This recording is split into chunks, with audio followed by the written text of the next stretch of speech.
मेघना, तुम्हारा दिमाग सही है ना?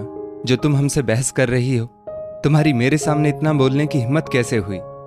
मंदाकिनी जी बिफरते हुए बोली। मम्मी जी, बहस की क्या बात है? ये तो मेरी बेटी का हक है और उसके हक के लिए तो मैं आपसे क्या, किसी से भी टकरा जाऊंगी। मेघना शांत लेकिन दृढ़ शब्दों में बोली। हुआ ये था कि मेघना की जेठानी के बच्चे शहर के सबसे अच्छे स्कूल में पढ़ते थे और स्कूल वैन से ही स्कूल जाते थे, लेकिन अब मेघना की बेटी कुहू भी स्कूल जाने लायक हो गई थी। मम्मी जी, मैं कल बबलू और मन्नू के स्कूल जाकर कुहू के एडमिशन के लिए भी फॉर्म ले आऊंगी। मेघना ने सास मंदाकिनी जी की सहमति चाही, क्योंकि उनकी मर्जी के बगैर इस घर में पत्ता भी नहीं हिलता। हाँ, थोड़ी बहुत ससुर जगजीवन जी की चल जाती, लेकिन वो भी पारिवारिक मामलों में बहुत ही कम दखल देते। मेघना, कुहू बेटी है, कोई बेटा नहीं जो इतने बड़े स्कूल में पढ़ने जाएगी। क्या मतलब मम्मी जी आपका? मेघना एकदम से चौंक कर बोली। मतलब ये है कि कुहू को इतने महंगे स्कूल में पढ़ाने की कोई जरूरत नहीं है।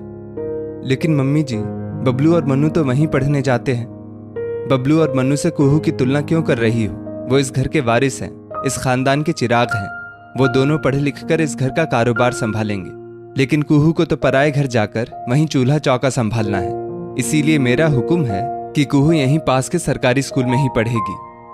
मम्मी जी, फिर मेरी भी एक बात सुन लीजिए।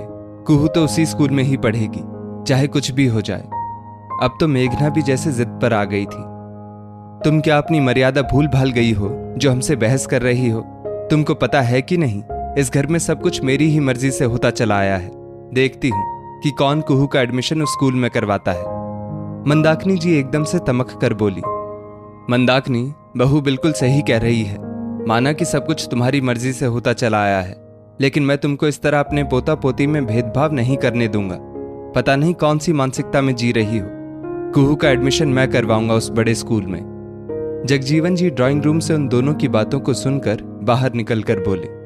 आप बीच में क्यों बोल रहे हैं? मंदाकिनी जी हाथ नचाकर बोली। मैं बीच में क्यों ना बोलूं? ये घर मेरा भी है और इस घर के फैसले लेने का मेरा भी अधिकार है। कुहू मेरी पोती है। तुम्हारे गलत फैसले में मैं हाँ में हाँ नहीं मिला सकता। जिस दुकान की कमाई से ये घर चलता है, उस दुकान पर हमारे सब बच्चों का बराबर का हक है। इसलिए मेरा हुक्म है कि कुहू भी बबलू और मन्नू के साथ उसी स्कूल में पढ़ने जाएगी। जगजीवन जी दृढ़ संकल्पित शब्दों में बोले। लेकिन मंदाकिनी जी ने बोलना चाहा। बस, इसके आगे अब एक शब्द भी नहीं। मेघना बेटा, तुम आज ही उस स्कूल जाकर फॉर्म ले आओ। जगजीवन जी मेघना की तरफ देखकर बोले। जी पापा। और मेघना मुस्कुराते हुए स्कूल की ओर चल पड़ी। कुहू का एडमिशन उस स्कूल में हो गया और आज जब कुहू बबलू और मन्नू के साथ स्कूल वैन में जा रही थी तो मेघना की तो जैसे खुशी का बिल्कुल ठिकाना ही नहीं था। अब मेरी बच्ची भी इन बच्चों के साथ अच्छी शिक्षा प्राप्त करेगी। और बबलू और मन्नू के साथ जब कुहू ने मुस्कुराते हुए मेघना को बाय बाय किया, तब तो वो निहाल ही हो गई और उसने भी मुस्कुराते हुए तीनों बच्चों को टाटा बाय बाय किया। दोस्तों, इस स्टोरी को लेकर आपकी क्या राय है?